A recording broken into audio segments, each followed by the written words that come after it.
The streets of Jerusalem bustled with the restless footsteps of traders and priests, but he sat unmoved, a shadow among the crowd. Dust clung to his garments. His hands were calloused from feeling the contours of stone and soil rather than sky and sun. He had never seen a sunrise, never glimpsed his mother's face. The blind man was known only by what he lacked, sight. To most, he was a fixture, a life wrapped in silence and darkness. People passed him without thought, until Jesus stopped. The teacher's gaze fell upon him, not with pity, but with purpose. Behind him walked his disciples, whispering in their curious way, "Rabbi, who sinned, this man or his parents, that he was born blind?" Their question pierced the air like a blade. To them, his blindness was a riddle of punishment. But Jesus answered without hesitation, and his voice cut through the haze of superstition.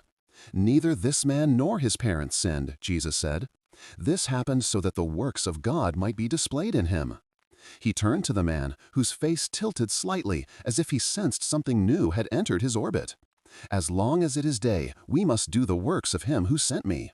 Night is coming when no one can work. While I am in the world, I am the light of the world." Then, before the crowd, Jesus knelt. He spat onto the ground. The sound was strange, sacred, even offensive to some.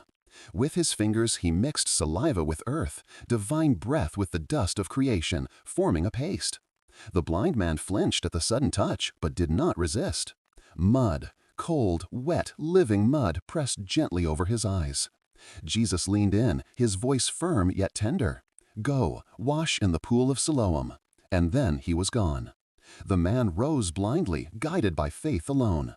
With each uncertain step through the winding streets, mockery and murmurs followed him. But he walked.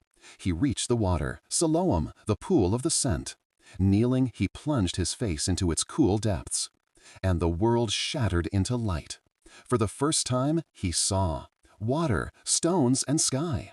Also the shape of his hands. The crowd didn't recognize him. A man once faceless was now whole. Isn't this the same man who used to beg for food? He only looks like him. But he stood, unwavering, and said, "I am the man." They asked him, "How were your eyes opened?" The blind man who was healed by Jesus answered, "The man they call Jesus." He continued, "He made mud, put it on my eyes, and told me to wash in Siloam. I went, I washed, and now I see." Their voices rose again, frantic with questions. "Where is this man?" "I don't know," he said.